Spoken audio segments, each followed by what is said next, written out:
దేవునికి ప్రార్థన చేసేటప్పుడు మన కాన్సన్ట్రేషన్ ఎవరి మీద ఉండాలి? దేవుని మీద మన ధ్యాసను నిలపాలి, దేవుని మీద మన దృష్టి నిలపాలి.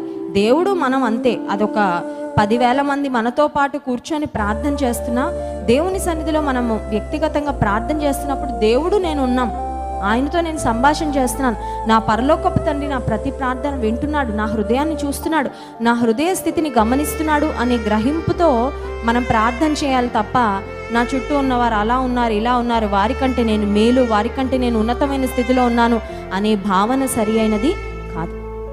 సో ఈ పరిసయ్యుల్లో కనబడుతున్న లక్షణము, స్వభావం ఏంటంటే తాను ఇతరులను ఎక్కువ చూస్తున్నాడు, రెండవదిగా తన్ను తాను ఎక్కువ చూసుకుంటున్నాడు.